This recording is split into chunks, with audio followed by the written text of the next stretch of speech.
सच्चित्सुखस्वरूपाय स्वामिने तापहारिणे। ఈరోజు మనం స్వామి వివేకానంద ఎవరినైతే ఫ్రెండ్ అని పిలిచేవారు, స్నేహితురాలు జోజో, ఆమె అసలు పేరు జోసెఫిన్ మ్యాక్లాడ్, అమెరికాలో ఒక సంపన్న కుటుంబంలో పుట్టారు. స్వామి వివేకానంద వ్యక్తిత్వం ముందు అందరూ ముద్దుగా ఆయన గురువుగా మార్గదర్శకుడిగా అందరూ స్వీకరించేవారు. కానీ ఈమె మాత్రం ఆయన్ని ఫ్రెండ్గా భావించింది. ఆమె 1895 జనవరి 29 మొట్టమొదటిసారిగా స్వామి వివేకానంద న్యూయార్క్లో ఒకరి ఇంట్లో వారి ప్రసంగం మొట్టమొదటిసారిగా విన్నది. అయితే విశేషం ఏమంటే ఆమె వయస్సును ఆ రోజు నుండి లెక్కించేవారు. ఆ 1895 జనవరి 29 నుంచి. ఆమె పుట్టింది 1858లో డిసెంబర్ 26.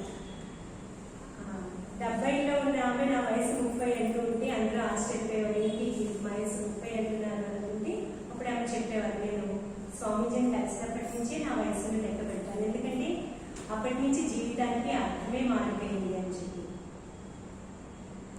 ఎప్పుడైతే ఆ ప్రసంగం విన్నారో ఆమె బయటకు వస్తూ అనుకున్నారంటే ఆయన పలికిన మొట్టమొదటి వాక్యం సత్యం, ఆయన పలికిన రెండవ వాక్యం సత్యం, మూడవ వాక్యం సత్యం. అప్పటి నుంచి నేను 7 సంవత్సరాలుగా స్వామి వివేకానంద ప్రసంగాన్ని మాటల్ని విన్నాను.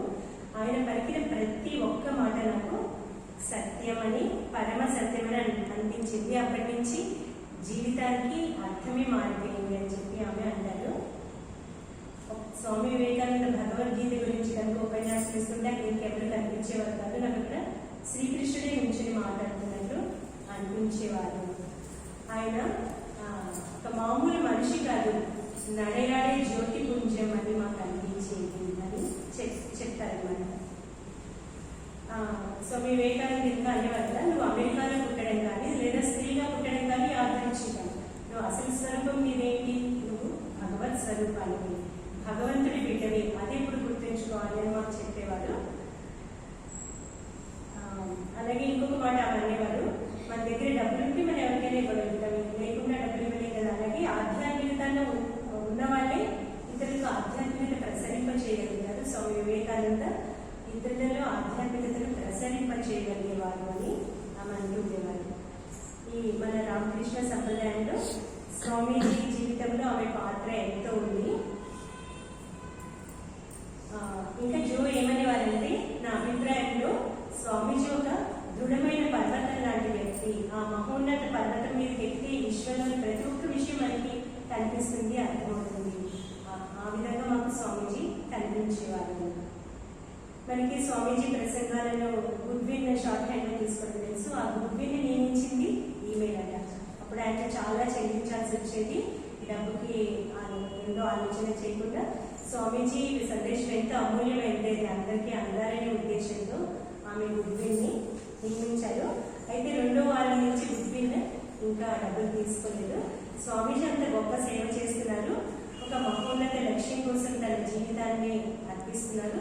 నేను ఉడతాభక్తిగా నాకు వీలైనంత నేను చేస్తాను అని ఆయన 2వ వారం నుంచి డబ్బులు తీసుకోవడం మానేశారు. ఈ జోసెఫిన్కి ఒక అక్క ఉండేవారు, బెట్టి.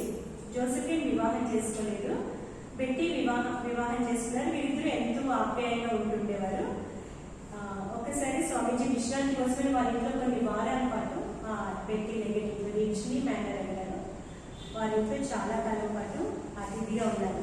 వాళ్ళ ఇంట్లో ఎంతో సహజంగా కలిసేవారు, వారి పిల్లలతో కూడా ఎంతో చనువుగా వెళ్ళేవారు.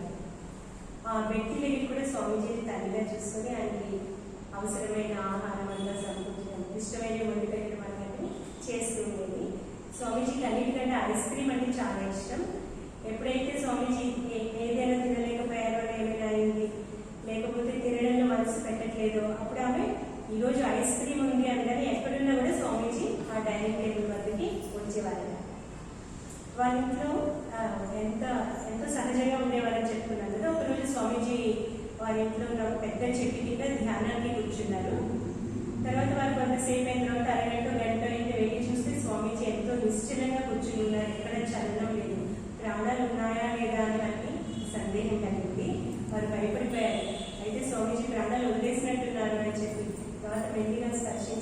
అప్పుడు స్వామీజీ నేను ఎవరిని ఎక్కడున్నాను అని అడిగారు. వీళ్ళు ఇంకా ఆశ్చర్యపోయింది, ఇలా ఉంటారు. కాసేపటికి మామూలు స్థితికి వచ్చి, నేను మిమ్మల్ని చాలా భయపెట్టినట్టున్నాను కదా, నా ప్రాణాలు ఇక్కడ పోవు, మీరు భయపడద్దు, నా ప్రాణాలు భారతదేశంలోనే పోతే నాకు అప్పుడప్పుడు ఇలాంటి స్థితిలో వస్తూ ఉంటాయని చెప్పారు.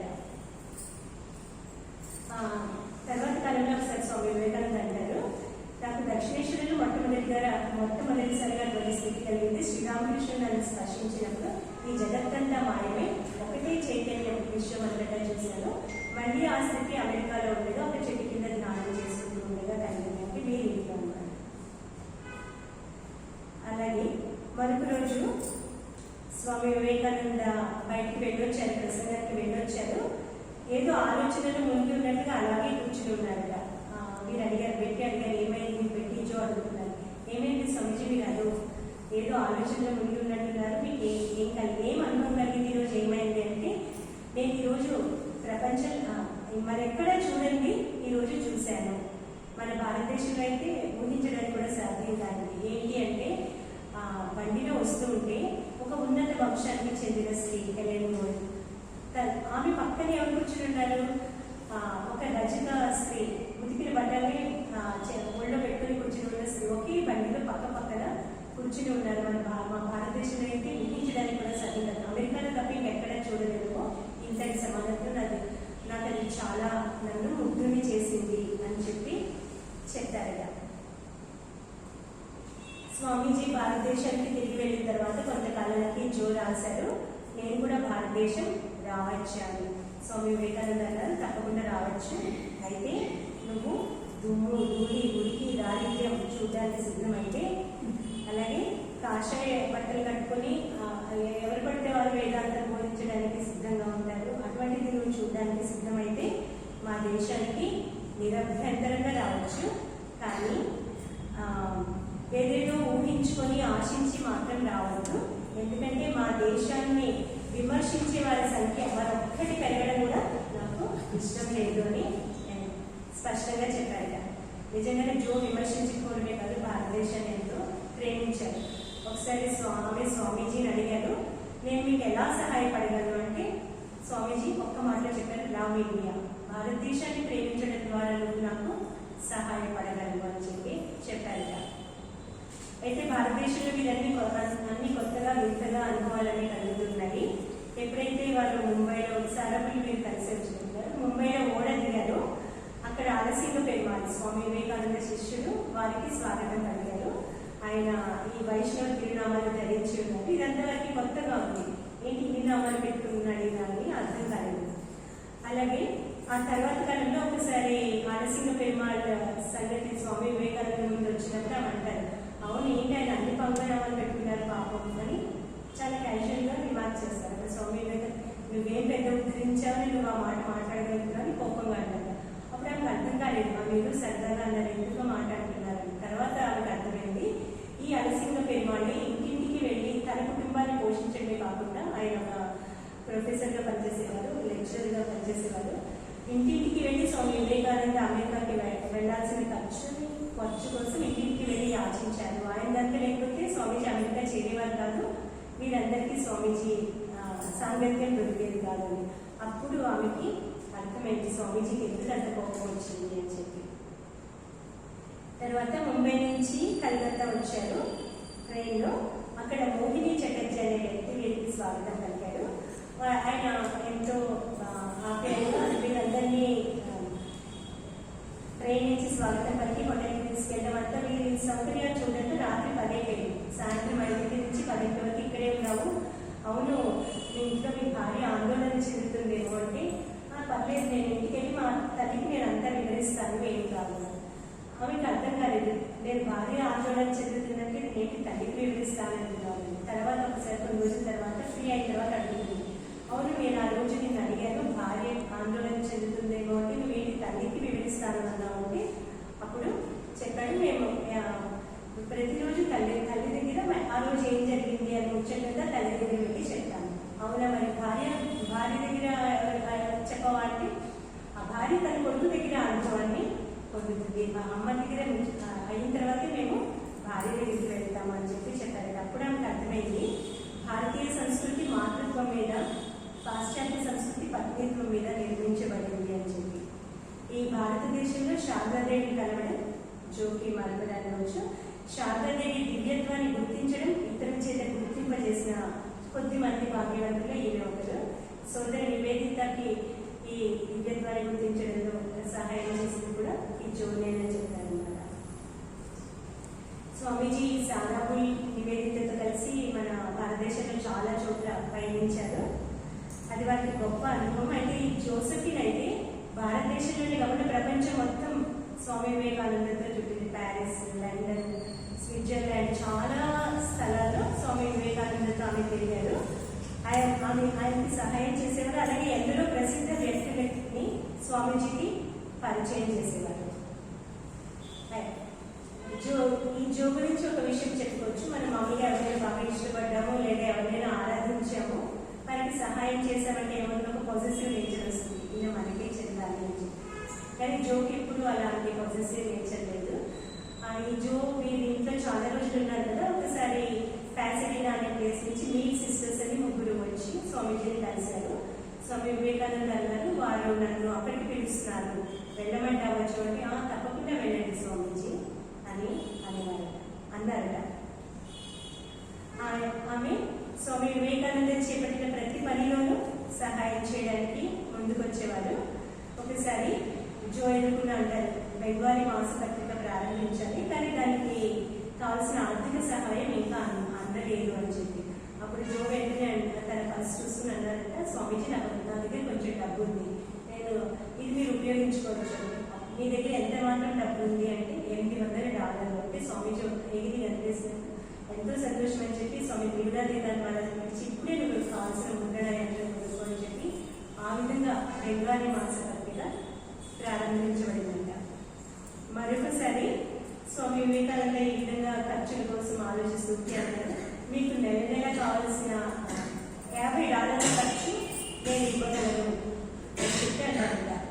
అప్పుడు $50 నాకు సరిపోతాయంటావా అని అన్నారు స్వామీజీ. వారితో ఎంతో ఫ్రీగా ఉండేవారు. స్వామీజీ కంటే 5 ఏళ్ళు పెద్ద అన్నారు, కానీ ఫ్రెండ్లీగా ఉండేవాళ్ళు. తప్పకుండా $50 ఎందుకు సరిపోతుంది, కానీ మీరు ఐస్ క్రీమ్ కావాలంటే మాత్రం సరిపోతుంది నవ్వుతూ అన్నారు. అయితే కరెక్ట్గా ఆమె వెంటనే $200 తీసి స్వామీజీ చేతిలో పెట్టారు.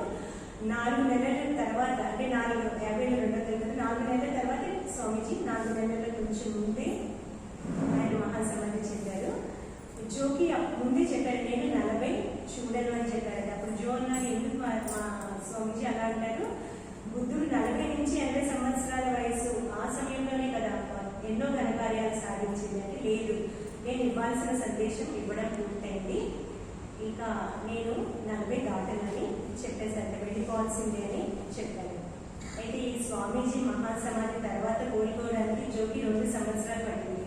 అంత చదువుగా స్వామీజీతో కలిశారు, ఎంతో పొందారు. అయితే ఒకసారి ఆమె ఒక గొప్ప ఇంగ్లీష్ కవి రాసిన గేయంలోని కొన్ని పంక్తులని చదివారు. ఏంటంటే, నువ్వు కనుక జీవితంలో ఎవరి వల్లైనా ప్రభావితం అయ్యావు, వారు నీ జీవితాన్ని ప్రభావితం చేశారు అంటే, ఆ వ్యక్తి శరీరంలో లేనప్పుడు కూడా, చనిపోయిన తర్వాత కూడా ఆ ప్రభావాన్ని నీ జీవన సరళి ద్వారా రుజువు చేయాలి. నీ జీవితంలో ఆ సందేశం ఆచరణ రూపంలో కనిపించాలి. అప్పుడే నీ జీవితానికి సార్థకమైన వ్యక్తిని ఆయన ఆరాధిస్తానని చెప్తే సరిపోదు. అటువంటి పంక్తుల్ని చదవగానే ఆమె చాలా మార్పు వచ్చింది. ఆమె చెప్తారు, నాకు అది జీవితంలో మరో వరకు. అప్పటి నుంచి మామూలుగా మొదటి నుంచి చాలా చురుగ్గా ఉండేవారు జోసెఫ్. నా 2 సంవత్సరాలు కొంచెం స్వామీజీ మహాసమాధి చెందిన వాళ్ళతో కొంచెం కామ్గా ఉండే తర్వాత మళ్ళీ ఎంతో యాక్టివ్గా ఎంతో పని చేశారనమాట. 90 ఏళ్ళ వరకు ఆమె చురుగ్గా ఎంతో పనిచేశారు. ఆమె తర్వాత కూడా ప్రపంచం అంతా తిరుగుతుండేవారు. ఆమె ఇక్కడ ఒక పాకెట్లో డబ్బులు పెట్టుకునేవారు, ఎప్పుడు అవసరమైన డబ్బులు పెట్టుకునేవారు. ఏ దేశానికి ఎప్పుడు వెళ్తారో తెలియదు, ఎక్కడికి వెళ్ళినా అవసరమైన డబ్బులు ఆమె దగ్గర రెడీగా ఉండేవి. ఎక్కడికి వెళ్ళినా, ఏ దేశానికి వెళ్ళినా స్వామి వివేకానంద అక్కడ పరిచయం చేశారు. మనకి రోమారోలా తెలుసును, ఆయన స్వామి వివేకానంద శ్రీరామకృష్ణ జీవితాన్ని రాశారు. వారికి ఇంగ్లీష్ తెలియదు, వారికి ఇంగ్లీష్ నుంచి ట్రాన్స్లేట్ చేసి వినిపించింది జోసెఫిన్. ఆ తర్వాత ఆయన పుస్తకాన్ని రాయగలిగారు. అలాగే ఎక్కడికి వెళ్ళినా, అలాగే జర్మనీలో మరొకరు శ్రీరామకృష్ణ టీచింగ్స్ ని ట్రాన్స్లేట్ చేస్తున్నారు. అంటే అక్కడికి వెళ్ళి ఆమెను కలిసి ఆమెకి ప్రోత్సాహపడడం. అలాగే సిస్టర్ నివేదిత స్వామి వివేకానంద లైఫ్ రాస్తున్నారంటే ఆమెకి ప్రోత్సాహం ఇవ్వడం. అలా అన్ని చోట్ల ఎంతో చురుగ్గా ఆమె స్వామి వివేకానందని అందరికీ పరిచయం చేయడం ఇదంతా చేస్తుండేవారు. 14 ఏళ్ల తర్వాత ఆమె మళ్ళీ భారతదేశం వచ్చారు. అలాగే ఇక్కడ పాశ్చాత్య దేశాలు చాలా వేదాంత సొసైటీలు ఎక్కడైతే ఉన్నాయో అక్కడ కూడా ఆమె ఎంతో చురుగ్గా పాల్గొంటూ ఉండేవారు. మళ్ళీ భారతదేశం వచ్చినప్పుడు చూస్తే స్వామీజీ లేని శూన్యత ఆమెకి ఎక్కడ కనిపించలేదు. అందరూ స్వామీజీ సందేశ స్ఫూర్తితో ఎన్నో మతాలు ఏర్పడ్డాయి. ఎందరో యువకులు మతాల నుంచి కొత్తగా జాయిన్ అయ్యారు, కొత్త సన్యాసులు కనిపిస్తున్నారు. అలాగే దేశం అంతటా స్వామీజీ భావాలు కనిపిస్తున్నాయి. స్వాతంత్ర సమరంలో ఎందరో దేశభక్తులు స్వామీజీ భావాలతో పాలు పంచుకుంటున్నారు. ఇదంతా చూసి ఎంతో ఆనందమైంది. ఆ సమయంలో జో భారతదేశానికి రావడం, మన బెల్లూరు మఠానికి రావడం ఒక దేవత వచ్చినట్లయింది. ఎందుకంటే విప్లవకారుల అందరి చేతిలోనూ స్వామి వివేకానంద పుస్తకాలు కనిపించేవి. అలాగే విప్లవవాదంలో ఉండి ఆధ్యాత్మికత వైపు ఆకర్షితులే ఇంకా విప్లవానికి స్వస్తి చెప్పి రామకృష్ణ మఠంలో సన్యాసులుగా చేరిన వారు కొందరు ఉన్నారు. వీరందరి మీద బ్రిటిష్ ప్రభుత్వం నిఘా ఉంచడమే కాదు, ఇక రామకృష్ణ మఠాన్ని కనుక మనం ప్రోత్సహిస్తే ఎంతో మనకి ముప్పని చెప్పి రామకృష్ణ మఠాన్ని రద్దు చేయాలి, బ్యాన్ చేయాలి అని అనుకున్నారు. ఎంతో ఘాటుగా విమర్శించారు లార్డ్ కార్బెటర్ అనే అతను. అయితే అప్పుడు జో స్వామి శారదానందతో కలిసి ఆయన దగ్గరికి వెళ్ళి మొత్తం వీళ్ళు చేసే పని అంతా మాట్లాడారు. ఆ తర్వాత ఆయన మాటలు ఉపసంహరించుకున్నారు. వాళ్ళలో మరొక వైస్రాయ్ శ్రీరామకృష్ణుడు ఇక్కడి మఠంలో ఏ పనులు జరుగుతున్నాయో చూడడానికి రావడం, గుడిని కూడా సందర్శించడం అంతా జరుగుతుంది. సమస్య ఏంటంటే ఆమె మఠంలో ఎంతో సాధారణ దుస్తులు ధరించేవారంట, కానీ ఎప్పుడు ఫ్యాషనబుల్ డ్రెస్ ఒకటి రెడీగా ఉండేవి. విజయానంద స్వామి అనే ఆయన ఆశ్చర్యపోయేవారు, ఆమె సాధారణ దుస్తులు ధరిస్తున్నారు, అవి ఎందుకు పెట్టుకున్నారు అని. కొన్నాళ్ళ తర్వాత ఆయన ఒక రోజు చూశారు, ఆమె ఆ ఫ్యాషనబుల్ డ్రెస్ వేసుకొని వెళ్తున్నారు, బండిలో వెళ్ళారు. మళ్ళీ తిరిగి వచ్చారు. అదే ఎందుకు వెళ్ళారు అంటే ఇద్దరు మతానికి చెందిన ఇద్దరు సన్యాసుల్ని బ్రిటిష్ వారు జైల్లో పెట్టారు. అంటే పాత విప్లవవాదాన్ని దృష్టిలో పెట్టుకొని ఈమె వెళ్ళి మాట్లాడారు, వాళ్ళని జైలు నుంచి విడుదల చేశారు. ఓ ఇలా సంగతి అని విజయానంద స్వామి అనుకుంటారట. అలాగే మరొకసారి ఈస్ట్ ఇండియా ఈ రైల్వే కంపెనీ ఉంది కదా, మఠానికి ఆనుకున్న స్థలాన్ని రైల్వే కంపెనీకి వాళ్ళు లీజుగా ఇవ్వబోతున్నారు బ్రిటిష్ వాళ్ళు. అందరూ సాధువులు ఎత్తుమీద చేసేస్తున్నారు. అంత చక్కటి మఠం అక్కడి పక్కనే స్టేషన్ అదంతా వచ్చిందంటే ఏమవుతుంది, వెంటనే జో బయలుదేరారు.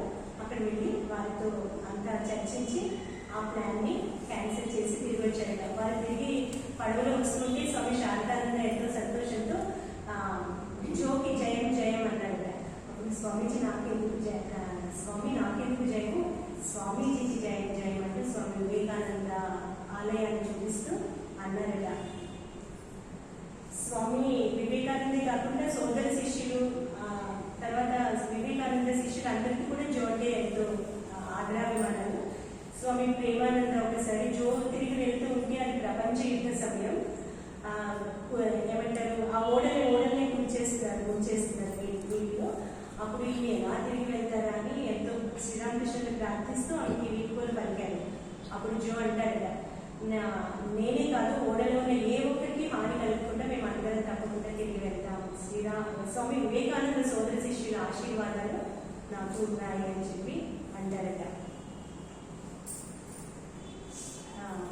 స్వామి వివేకానంద అనేవారట, జీవితం అనే పుస్తకాన్ని తెరిచి ఉంచినప్పుడే మనకి ఆనందం అన్నది అనుభవంలోకి వస్తుంది. అంటే ఆ జీవితాన్ని అర్థం చేసుకున్నప్పుడు, ఏదో మెకానికల్గా జీవితాన్ని గడుపుతుంటే ఇది తెలియదు. జో ఎప్పుడు ఆనందంగా ఉండేవారు. ఆమె అనేవారంటే మాయలు కూడా భగవంతుడు ఉన్నారు, దాన్ని పక్కన పెట్టడం, అందులో కూడా ఆనందం ఉంది అని అనేవారుగా. ఆమె వేలూరు మఠం అతిథి గృహంలో ఎంతో ఆనందంగా ఉండేవారు. ఆమె అక్కడ ఉన్నారంటే అందరికీ కూడా ఆనందం. అయితే బ్రహ్మానంద స్వామి ఒకసారి వింతగా ప్రవర్తిస్తుంటారు. ఒకసారి ఆమె బ్రహ్మానంద మహర్షి చదవాలనుకున్నప్పుడు ఈ రోజు ఒడ్లు బాలేదు, తర్వాత రోజు ఈ రోజు బాలేదని వాయిదా వేస్తూ ఉంటారు. ఆమె తెలివిగా ఏం చేశారు, ఆకుపచ్చ రంగు దుస్తులు ధరించి తోటలో ఒక మూల దాక్కుని ఉన్నారు. ఆయన తోటలో నడవడానికి వచ్చిన గబుక్కున ఆయన ముందుకు వచ్చి నన్ను నా నుంచి తప్పించుకుంటున్నావా అని చెప్పి అనేటప్పటికీ ఆయన ఏం చేయలేదు, జో ఈరోజు బాగానే ఉన్నాను అని చెప్పి అన్నారు. అవును, నా నుంచి నువ్వు తప్పించుకోగలవు అనుకున్నావా అని నవ్వుతారనమాట. ఇంకా ఇలా తమాషా సంఘటనలు ఎన్నో జరుగుతుండేవి. ఆమె వేలూరు మఠ అతిథి గృహంలో ఉన్నప్పుడు ఒక దొంగ ఆమె గదిలో నుంచి లాకెట్ దొంగిలించాడు. ఆ లాకెట్లో స్వామి వివేకానంద ఫోటో ఉన్నారు. ఆమెకు ఎంతో ఇష్టమైన లాకెట్ దొంగిలించాడు. ఆమె వెంటనే గట్టిగా అరిచాడు, ఎవరున్నారో చూడండి, దొంగ నా లాకెట్ తీసుకెళ్ళిపోయాడు కదా. దొంగ సన్యాసం ఆ దొంగను పట్టుకోవడం జరిగింది. ఆ దొంగని చెప్పి కట్టేశారు. కట్టేసిన తర్వాత ఆ లాకెట్ వెనక్కి తీసుకున్నాడు. ఎంత అయింది. స్వామి శివానంద పొద్దునే నడుస్తుండేవాడు. నడుస్తూ వెళ్తూ ఆ దొంగ కట్టి ఉండడం చూశాడు. ఏంటయ్యా నీ కేసు కదలతారు లేదా, వేలూరు మఠానికి వచ్చావు, ఇక్కడ సాధువు అనుకుంటారనుకున్నావా, నేను మీకు వారి బుద్ధి చెప్తారు అని మామూలుగా మాట్లాడుతూ వెళ్ళిపోయారు. వెళ్ళిపోయిన తర్వాత వారి గదికి వెళ్ళారు. జో తన సంగతి చెప్పడానికి స్వామి శివానంద మహారాజ్ గారికి వెళ్ళారు. స్వామి, మీరు విన్నారా ఈరోజు ఏం జరిగిందో? నా లాకెట్ని దొంగ దొంగిలించారు. అయితే నాకు ఏమనిపిస్తుందంటే ఆ దొంగ స్వామీజీ భక్తుడు అయి ఉంటాడు, లేకపోతే దగ్గర ఎన్ని వస్తున్నాయి, ఏం తీసుకుంటున్నాయి, నా లాకెట్ని తీసుకువెళ్ళాడు అని నవ్వుతూ అన్నారట. అప్పుడు స్వామి శివానంద కూడా బాలుడి మాది, వాళ్ళంతా అంటే యోగులందరూ చిన్న పిల్లలు వారిని ప్రవర్తిస్తారు. ఓ అలా అంటావు, మరి ఆ దొంగని కట్టేసరే కట్టి దెబ్బలు కూడా తగినాయి ఆ దొంగకి. ఉండి వెంటనే స్వామిని పంపించి ఆ దొంగని విడిపించేయండి, నా దగ్గరికి తీసుకురండి, కొత్త బట్టలు ఇచ్చారు, గంగా స్నానం చేసి రమ్మన్నారు. ఏందైనా సాధు అవడానికి వచ్చేవాళ్ళని అడిగారు. దొంగ సాధు అవడానికి రాలేదు, కానీ అంటే వారి సరళత ఆ విధంగా ఉండేదన్నమాట. తర్వాత ఈమె వేలూరు మఠానికి సంబంధించిన ప్రతి విషయం ఆమెకు ఎంతో ఆనందాన్ని కలిగించేది. సాధారణంగా సాధువులు దుర్గా పూజ చేయరు. అయితే స్వామి వివేకానంద వేలూరు మఠంలో దాన్ని ప్రవేశపెట్టారు. రావణుడిని చంపే ముందు రాముడు ఎలాగైతే దుర్గాదేవిని ఆరాధించాడో, అదేవిధంగా స్వామి వివేకానంద భారతదేశంలో తమస్సుని అంతమొందించడానికి మన మఠ సంప్రదాయాల్లో దుర్గా పూజని ప్రవేశపెట్టారు అని చెప్పి ఆమె వ్యాఖ్యానించారట. ఒకరోజు ఈ స్వామీజీ స్థాపించిన మఠం అంటే ఆమెకి పంచ ప్రాణాలు. వేలూరు మఠంలో ఉండగా శివానంద మహారాజ్ దగ్గరికి ఒక స్వామిని తీసుకొచ్చారు. ఆయన ఆరోగ్యంగా బాగున్నారు. చూడండి ఇతడు ఎంత బాగున్నాడు, ఆరోగ్యంగా ఉన్నాడు, మిగతా వాళ్ళందరూ అలా లేదు, అందరూ ఈ విధంగా ఆరోగ్యంగా ఉండాలని స్వామీజీ కోరుకునేవారు. కాబట్టి వీళ్ళకి పౌష్టికాహారం పాలు దొరికితే వీళ్ళందరూ బాగుంటారు. కాబట్టి ఆవుల్ని కొనండి, నేను ఎంత డబ్బులైతే అంత డబ్బులు ఇస్తానని విరాళం ఇచ్చి ఆవుల్ని కొనమన్నారట. ఆవులు బాగా పాలు ఇవ్వట్లేదని చెప్పి మళ్ళీ వేరే ఆమె ఏర్పాటు చేసి ఎక్కడి నుంచో జెర్సీ ఆవుల్ని కూడా తెప్పించారు. ఇలా వేర్వేరు సందర్భాల్లో ఎప్పుడు అవసరమని అనిపించిన ఆమె తన పర్సుని తెరిచి అలా విరాళాన్ని ఇస్తూ ఉండేవారు. ఒకసారి స్వామి ప్రభావానంద మహారాజ్ వారు ఉన్న వేదాంత సొసైటీలో ఆ కాలంలో వారికి అంత ఆర్థికంగా కష్టాలే ఉండేవి. వారు ఏదో ట్యాక్సులు కట్టాల్సి ఉంటుంది, వారికి తగిన డబ్బు వారి దగ్గర లేదు. వారు ఎంతో ఆలోచిస్తున్నప్పుడు కరెక్ట్గా అదే సమయంలో జో వచ్చి వారికి ఒక చెక్ ఇస్తారు. అదేంటో భగవత్ సంకల్పంలాగా ఆయనకి ఎంత డబ్బు కావాలో అంతే డబ్బు ఆమె చెక్ మీద రాస్తారు. ఆమెకి తెలియదు వీరి కష్టం గురించి. అలా ఎన్నోసార్లు ఎన్నో జరుగుతూ ఉంటాయి అన్నమాట. ఈమె భారతదేశానికి వస్తూ వెళ్తూ ఉండేవారు. 88 ఏళ్ల వయసులో కూడా ప్రయత్నించారు, కానీ అవ్వలేదు. ఇక 90 ఏళ్ల వయసులో అక్టోబర్ 11, 1949లో ఎంతో ప్రశాంతంగా ప్రాణాలు విడిచారన్నమాట. ఎలాగంటే ఆమె ఫోటో చూస్తే నవ్వుతున్న, అంటే చివరి ఫోటో వారిని తీసింది నవ్వుతూ ఉన్నట్లే ఉండట. స్వామి వివేకానందని పాశ్చాత్య దేశాలు ఎవరో అడుగుతారు, మీ శిష్యుడు అయితే నాకు ఏం లభిస్తుంది అంటే స్వామి వివేకానంద అన్నారట, నువ్వు నవ్వుతూ ప్రాణాలు విడవగలుగుతావు, నీకు మృత్యు అంటే భయం ఉండదు. అలాగే నవ్వుతూ ప్రాణాలు విడిచినట్లు అనిపించింది అన్నమాట. ఆమె అనేవారంట, మనందరూ మృత్యుకి సిద్ధం కావాలి, ఈ శరీరాన్ని పట్టుకొని వేలాడకూడదు. ఈ శరీరం అశాశ్వతం, దీనిలో ఉన్నది శాశ్వతమైన వస్తువు వేరే ఉంది. అందరూ ఎందుకు మృత్యు గురించి మాట్లాడతావు, అదేదో శాపంలాగా అనుకొని అంటూ ఉంటారు, నాతో మృత్యు గురించి ఎందుకు మాట్లాడతావు అని నాకు అనిపిస్తున్నది. వాళ్ళు నిజంగా మృత్యు వచ్చినప్పుడు బంధువుల నుండి ఆత్మీయుల నుండి దూరంగా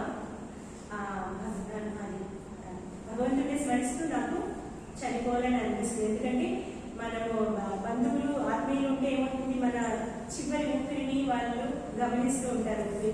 వాళ్ళంతా ప్రాణాలు అర్జెంట్గా పెట్టుకుని మీరు అయ్యో ఇప్పుడు శరీరాన్ని విడిస్తున్నారని బాధతో ఉంటారు. అప్పుడు ఆ శరీరాన్ని వదిలిపెట్టే వాళ్ళకి ఇదంతా విఘ్నం అవుతుంది కనుక నేను ఏకాంతంలోనే ప్రాణాలు ఉండాలనుకుంటున్నాను అని అనేవాళ్ళ. ఆ విధంగానే ఆమె వదలగలిగారు. స్వామి ప్రేమానంద అనేవారంట, భగవంతుడు అవతరించినప్పుడల్లా ఇటువంటి వారిని తీసుకొస్తారు ఆయన పని నెరవేర్చుకోవడానికి. శ్రీరామకృష్ణుడు అనేవారు కదా, నాకు రసద్దారు అంటారు, నాకు తెలుగులో పదకొండు రాలేదు. సో అంటే నా పోషణ వాళ్ళని చూసుకోవడానికి అమ్మ కొందరిని నియమించింది. ఏమంటారు, పోషకులాగా కొందరిని నియమించింది. అలా వీరు కూడా ఒక పోషకురాలాగా రామకృష్ణ మఠానికి పోషకురాలాగా అయ్యారు. స్వామి వివేకానంద కూడా అనేవారంటే సారాబులు జో లాంటి వాళ్ళు ఇండియాలో ఉంటే అందరూ ఎంతో స్ఫూర్తిని పొందారు. వాళ్ళు ఎంతో చురుగ్గా పనిచేసేవారు, మరొక పక్క ఆధ్యాత్మికంగా కూడా దిగ్గజాలుగా ఉండేవారు. స్వామి వివేకానంద అంటారు, ఈ ప్రపంచం ఒక తమాషా స్థలం, తర్వాత భగవంతుడు ఒక తమాషా మనిషి. ఈ ప్రపంచంలో మనందరం చిన్నపిల్లలం, ఈ క్రీడా స్థలంలో మనందరం ఆడుకుని పిల్లలం. అయితే భగవంతుడు మనకి ఎప్పుడూ ఈ జగత్తు తమాషా అవుతుంది, భగవంతుని పట్టుకుని ఉన్నప్పుడే తమాషా అవుతుంది. శ్రీరామకృష్ణ కూడా రామప్రసాద్ గురించి చెప్తూ అంటారు, ఎవరు అన్నారు ఈ జగత్తు మాయా వ్యూహం అంటే ఆయన అన్నారంటే రామప్రసాద్, లేదు ఇది ఆనంద సౌధం.